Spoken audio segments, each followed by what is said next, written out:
You mentioned something interesting about you had this unction, for lack of a better word, to Mm-hmm. just to write. Sure. Have you had that? Did you have it as a child? Was it something?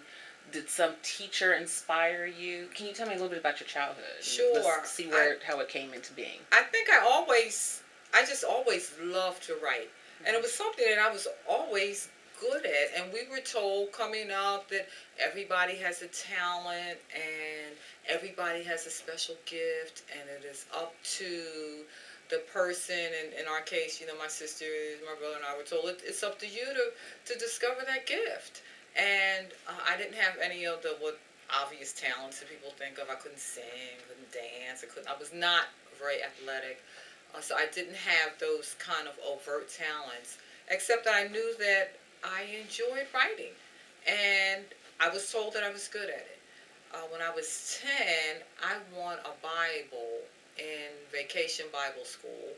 At the end of the Vacation Bible School, we'd gone on a trip to the Franklin Institute in Philadelphia, and there was this tremendous heart. It's still there, and you can walk through the heart and just see what the heart does.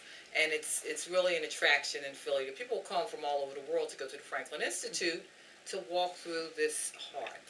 And so we had to write about this trip to the Franklin Institute, and I wrote about my experience walking through this heart, and just about the body, and about, how God has crafted this body so that this heart works in the way that it does. And I won a Bible at the end of this essay contest. So that kind of validated for me. I was 10. That validated for me that writing was something that I could in fact do. I used to write we had Hamilton highlights in my elementary school, and I would write things, and the teachers would place them in the Hamilton highlights. So just coming up, it was something that I did and that I enjoyed doing. In the 70s, in undergraduate school, I wrote horrible poetry, which I suppose is a prerequisite for undergraduate school. You drink a glass of cheap fruity wine and write this horrible poetry and think you're deep.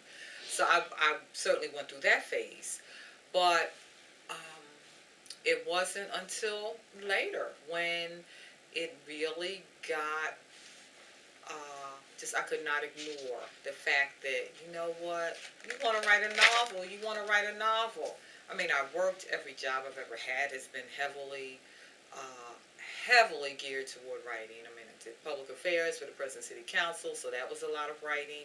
And at the Forest Service, I actually, I headed up the public affairs department for the research branch of the Forest Service, and just always did a lot of writing. Mm-hmm. And so I guess it was something that I felt early on I was born to do in some form or another.